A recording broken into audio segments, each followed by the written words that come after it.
All right, welcome in Monday Night Football. We have a doubleheader tonight. I apologize if you are disappointed that you saw the Major Money intro and you did not see Major Passings. I don't even know why that video played because I'm going to be honest with you, I didn't press the button. So Major's got this thing rigged up. We are going to talk two games tonight, doubleheader for Monday Night Football. I think it's the last time there is a doubleheader, which is, I think, fine with me, to be honest with you. First game is coming up in about 45 minutes. Ravens at Bucs. I think it's going to be a good game. I think a lot of people are really sleeping on the potential for the Bucs to make this a game here. Ravens are one of the best teams, if not the best team in the NFL, depending on who you ask.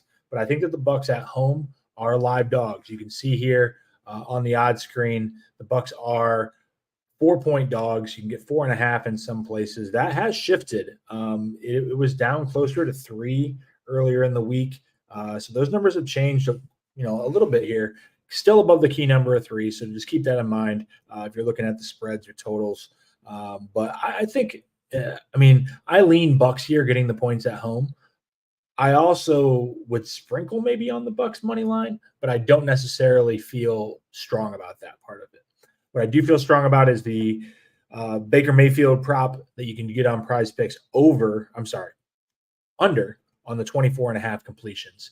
I think, again, considering the fact that I'm telling you that I think that the Bucs are going to keep in this game, the passing need, if the Bucs got down big, that's going to glean that over. I'm going to go under on Baker, under 24.5 pass completions. I love Baker. We talk about him on Setting the Edge quite a bit. As a great quarterback. He's had a great season. He could potentially be in the MVP conversation if they continue to play well.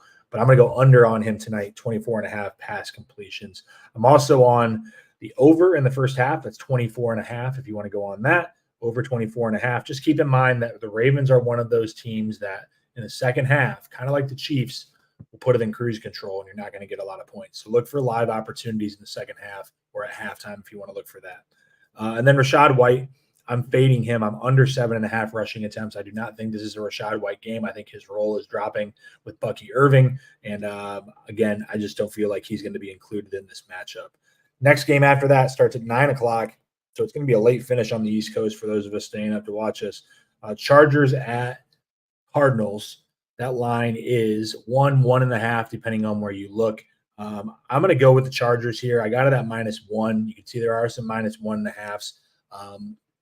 Not a hugely significant number, but obviously keep that in mind.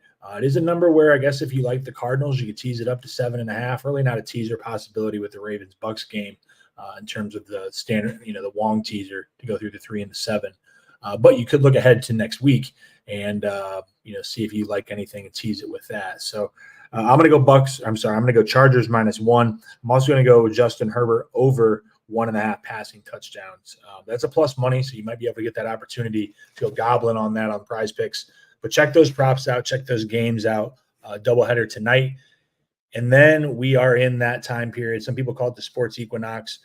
We are going to start having games on games on games. NBA starts tomorrow with a small card. Really, everybody gets going on Wednesday. You got NFL, you got college football, you got hockey, you got baseball, everything.